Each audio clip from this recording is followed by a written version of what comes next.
میرے خیال میں وہاں اس نے پہلے ہی اطلاع کر دی ہوگی، کیونکہ کافی لوگوں کی موجودگی کے باوجود ہمیں پہلے اندر جانے دیا گیا، یا کوئی اور وجہ رہی ہوگی۔ اندر ایک بزرگ، کوئی 50 سال کے قریب عمر ہوگی، سفید کالی داڑھی، لمبے بال، بیٹھا ہوا تھا۔ سلام دعا کے بعد میں نے سارا حال کم و کست بیان کر دیا، جس کے بعد اس بزرگ نے کچھ پڑھنا شروع کر دیا۔ جیسے جیسے وہ پڑھتے جاتے تھے میرے سر اور کندھوں پر وزن بڑھتا جا رہا تھا۔ اچانک کوئی چیز مجھ سے الگ ہو کر دیوار میں سما گئی اور دیوار پر ایک سایہ نظر آنے لگا۔ مجھے لگ رہا تھا کہ وہ بہت غضبناک ہے۔ اس وقت بزرگ نے اس کو کہا کہ کیوں اس لڑکی کو پریشان کر رہے ہو؟ سایہ سے آواز آئی کہ میں اس کو پسند کرتا ہوں۔ تم جتنا علم رکھتے ہو اس سے زیادہ علم میرے پاس ہے۔ میرے راستے میں مت آنا، ورنہ یہ جو تم نے سوانگ رچایا ہوا ہے 1 منٹ میں ختم کر دوں گا اور تمہیں ننگا کر کے سارے گاؤں کے سامنے کھڑا کر دوں گا، اور جو تم اس گاؤں کی عورتوں کے ساتھ کر چکے ہو سب کو بتا دوں گا۔ اتنا سننا تھا کہ وہ بزرگ گھبرا گیا اور اس سے معافی مانگنے لگا۔ میرے دوست نے جب یہ سب سنا تو اس نے اس بزرگ کو گریبان سے پکڑ لیا اور 2-3 تھپڑ مارے، مگر میں نے کہا کہ چھوڑو، چلو ہم چلتے ہیں۔ جیسے ہی ہم باہر نکلنے لگے، سائے نے کہا اب تمہیں نہیں چھوڑوں گا، جاؤ جہاں مرضی چلی جاؤ، ہر ہفتہ 2 دن میرے ہوں گے، میں آیا کروں گا، خوب سج سنور کے رہا کرو میرے لیے۔ میرا خوف سے برا حال تھا، میں بے ہوش ہونے کی قریب تھی۔ میرے دوست نے مجھے پکڑا اور باہر گاڑی تک لایا۔ گاڑی میں بیٹھتے ہی میں نے دوست سے کہا مجھے لاہور میری والدہ کے پاس چھوڑ آؤ۔ دوست بھی پریشان تھا، اس نے بھی سوچا اس وقت یہی بہتر ہے کہ مجھے میری والدہ کے پاس چھوڑ آئیں۔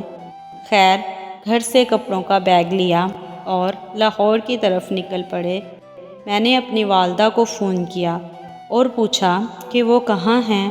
ماں آخر ماں ہوتی ہے۔ میرے لہجے سے ہی وہ سمجھ گئیں کہ میں پریشان ہوں۔ والدہ نے بتایا کہ وہ وہاں ہی ہیں، اپنی بہن کے گھر۔ میں نے دوست کو ایڈریس بتایا اور اس نے مجھے مطلوبہ جگہ ڈراپ کر دیا۔ میں نے اپنی والدہ کو سب بتایا اور انہوں نے اپنی بہن کو۔ سب پریشان ہو گئے۔ خالہ کی ساس نے بتایا کہ یہاں قریب ہی ایک بندہ ہے جو کالا علم کرتا ہے، مگر جنات کو قابو کرنے کا دعویٰ کرتا ہے۔ ہم فوراً اس کی طرف روانہ ہوئے۔ وہاں جاتے ہوئے راستے میں بار بار میرے دماغ میں ایک ہی جملہ گھوم رہا تھا کہ مت جاؤ وہاں، مت جاؤ وہاں، مگر میں چلتی رہی۔ 2 گلیاں دور اس بندے کا گھر تھا۔ جب ہم وہاں پہنچے تو وہ کہیں جانے کے لیے نکل رہا تھا۔ ہمیں دیکھ کر رک گیا اور مسئلہ سننے کے بعد اس نے ہمیں اندر بلا لیا۔ جیسے ہی ہم اندر داخل ہوئے، پیچھے ہی وہ بھی اندر داخل ہوا۔ جیسے ہی وہ بند گھر کے اندر داخل ہوا تو جیسے کسی نے اس کو ہوا میں اچھال دیا اور ہمارے اوپر سے اڑتا ہوا آ کر ہمارے سامنے گرا اور اس کا سر پھٹ گیا۔ پھر تو جیسے کوئی باقاعدہ اسے مارنے لگا۔ کبھی ایسا لگتا جیسے کوئی لاتیں مار رہا ہو اور کبھی تھپڑوں کی آوازیں آنے لگتی۔ ہم فوراً وہاں سے واپس پلٹے اور گھر کی طرف دوڑ لگا دی۔ لوگ بھی حیرانی سے ہمیں دیکھ رہے تھے کہ ان عورتوں کو کیا ہوا ہے، ایسے گلیوں میں بھاگ رہی ہیں۔ ہم نے گھر پہنچ کر ہی سانس لیا۔ گھر پہنچتے ہی میری والدہ اور خالہ کی ساس، جو کافی ایجڈ تھیں مگر وہ بھی ہمارے ساتھ بھاگ کر ہی آئی تھیں، چارپائی پر گر گئیں۔ خالہ کی بیٹیوں نے فوراً پانی دیا ہمیں۔ ابھی ہم بیٹھے ہی تھے کہ دیوار پر ایک کالا سایہ نظر آیا۔ میں نے اپنی زندگی میں اتنا موٹا بلا کبھی نہیں دیکھا تھا۔ اس کی آنکھیں، اللہ اللہ، آج بھی سوچتی ہوں تو خوف سے دل کانپنے لگتا ہے۔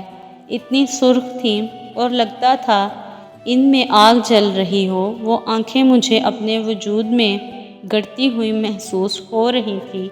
اچانک میرے ذہن میں جیسے الفاظ ٹائپ ہونا شروع ہو گئے کہ میں نے تمہیں کہا تھا نا کہ میں تمہیں پسند کرتا ہوں، تم بھی مجھے پسند کرو اور ان بابوں عالموں کے چکروں میں نہ پڑو۔ ان سے زیادہ علم میرے پاس ہے۔ ایک کا حال تم وہاں دیکھ کے آئی ہو اور ایک کا حشر یہاں دیکھ لیا، اب بھی نصیحت حاصل نہیں ہوئی تمہیں؟ مجھے تو ایسا تھا جیسے کاٹو تو بدن میں خون نہیں۔ اتنے میں خالہ کی بیٹی نے جوتا مارا جو سیدھا جا کے اس بلے کی کمر پہ لگا۔ جوتا لگتے ہی اس نے پلٹ کر اس کی طرف دیکھا۔ جیسے ہی اس کی نظریں خالہ کی بیٹی کی نظروں سے ملی، خالہ کی بیٹی نے تڑپنا شروع کر دیا، آنکھوں کو پکڑ کر اونچی آواز میں رونے لگی۔ میرے ذہن میں پھر ٹائپنگ شروع ہو گئی، تمہارے اور میرے درمیان اگر کوئی آیا تو ایسے ہی سزا ملے گی۔ میں نے کہا کہ اس کا قصور نہیں ہے، وہ نہیں جانتی کہ تم کون ہو، اسے معاف کر دو۔ اس کا کہا جو سزا دے دی وہ دے دی، ہاں اس کی سزا مختصر کر دیتا ہوں، صبح تک یہ ٹھیک ہو جائے گی۔ اتنا کہہ کر وہ بلا دیوار سے دوسری طرف اتر گیا۔ وہ دن اور آج کا دن ہم کئی عالموں بزرگوں کے پاس گئے۔ بہت سے عامل تو اس کی دھمکیوں سے ہی ڈر گئے اور کچھ نے نقصان اٹھایا۔ اس دوران میں لندن میں بھی واپس گئی، وہاں بھی چرچوں میں گئی، جن اتارنے والوں سے ملی، مگر وہ کسی کے قابو میں نہیں آیا۔ پھر میں اب 2 سال سے یہاں ہی ہوں اور کئی بزرگوں کے پاس گئی، مگر کچھ نہیں بنا۔ اس دوران وہ باقاعدگی سے ہفتے میں 2 دن میرے پاس آتا ہے، مجھے استعمال کرتا ہے۔ کئی دفعہ اس نے مجھے نکاح کا کہا، مگر میں اس سے نکاح نہیں کرنا چاہتی۔ اس کے استعمال کرنے کے بعد میری حالت ایسی ہو جاتی ہے جیسے میں صدیوں کی مریض ہوں اور میرے بدن میں خون بالکل ختم ہو گیا ہو۔ اب میں تھک گئی ہوں، اب اور اسے برداشت نہیں کر سکتی۔ کسی نے مجھے آپ کے استاد محترم کا بتایا۔ ہم ان کے پاس گئے تو وہ بہت بیمار ہیں۔ پھر ان کے ایک مرید نے کہا کہ ان کا شاگرد ہے، آپ اس سے مل لیں، ہو سکتا ہے وہ آپ کی کچھ مدد کر سکیں۔ اس کے کہنے پر ہم آپ کے پاس آئے ہیں۔ جاری ہے۔